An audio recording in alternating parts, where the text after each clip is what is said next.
एक समय की बात है। एक गांव में एक गरीब किसान अपनी पत्नी के साथ रहता था।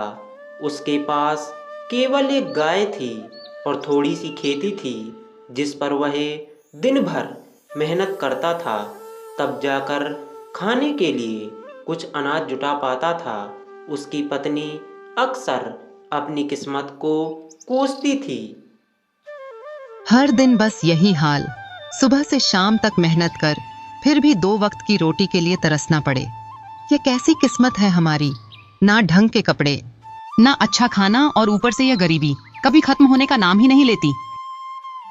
सच कह रही हो, भाग्य भी कोई चीज होती है। लगता है जैसे ईश्वर ने हमें बना ही दुख सहने के लिए दिया है। मेहनत तो हम दिन रात करते हैं, फिर भी कुछ हाथ नहीं आता। भगवान भी हमारी नहीं सुनते।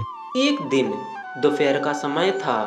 किसान और उसकी पत्नी खेत से लौटे ही थे कि दरवाजे पर एक साधु महाराज भिक्षा मांगने पहुंचे। उनकी लंबी दाढ़ी थी, चेहरा तेजस्वी था और आंखों में अजीब सी शांति थी। भिक्षाम देही बेटा, मैं कई दिनों से यात्रा कर रहा हूँ, बहुत भूखा हूँ। क्या कुछ खाने को मिलेगा? किसान बाहर आया और साधु को देखकर बोला, महाराज क्षमा करें, लेकिन हम खुद ही इतने गरीब हैं कि किसी और को देने के लिए हमारे पास कुछ भी नहीं है। किसी तरह अपना गुजारा कर रहे हैं। हमारे लिए तो भगवान भी कुछ नहीं करते, फिर हम किसी और की मदद कैसे करें? साधु मुस्कुराए। उनकी आंखों में कोई रहस्य था। उन्होंने किसान की दशा भांप ली थी। बेटा, ईश्वर किसी का साथ नहीं छोड़ते। यह तो हमारी सोच होती है जो हमें आकार में रखती है। जो जैसा करता है वैसा ही उसे फल मिलता है। अगर तुम चाहो तो अपनी किस्मत खुद बदल सकते हो। कैसे महाराज, क्या सच में मेरी किस्मत बदल सकती है? बिल्कुल, लेकिन इसके लिए तुम्हें एक साहसिक निर्णय लेना होगा। तुम्हारे पास जो भी है उसे अच्छे कार्यों में लगाओ। अपनी गाय को बेच दो और उन पैसों से लोगों के लिए भोजन बनवाओ। जब तुम दूसरों के लिए सोचोगे तो ईश्वर तुम्हारे लिए सोचना शुरू कर देंगे। किसान यह सुनकर चौंक गया। उसकी आंखें बड़ी हो गईं और साधु से कहा, महाराज, मेरे पास तो बस यही एक गाय है। अगर इसे भी बेच दिया तो हम क्या करेंगे? हमारा गुजारा कैसे होगा? बेटा, यह जीवन का सबसे बड़ा सच है। जो त्याग करता है वही पाता है। जब तक तुम डरते रहोगे तुम्हारी हालत नहीं बदलेगी। अगर तुम्हें सच में अपनी किस्मत बदलनी है तो पहला कदम बढ़ाओ, सेवा का मार्ग अपनाओ। फिर देखो कैसे ईश्वर तुम्हारी झोली खुशियों से भर देते हैं। साधु की बातें सुनकर किसान कुछ देर चुप रहा। वह दुविधा में था, क्या यह सही होगा? लेकिन अगले दिन फिर उसने निर्णय लिया। भारी मन से वह अपनी गाय को बेच आया और उन पैसों से खाने पीने का सामान खरीद लाया।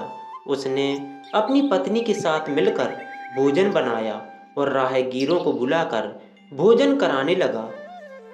भाई, तुम तो खुद ही जरूरतमंद हो, फिर भी इतनी उदारता से भोजन करा रहे हो। हाँ, पहले मैं सिर्फ अपनी भूख के बारे में सोचता था, लेकिन जब मैंने दूसरों की भूख मिटाने शुरू की तब मुझे एहसास हुआ कि असली खुशी सिर्फ खुद के लिए जीने में नहीं बल्कि दूसरों की मदद करने में है। धीरे धीरे किसान की सेवा की चर्चा पूरे गांव में फैलने लगी।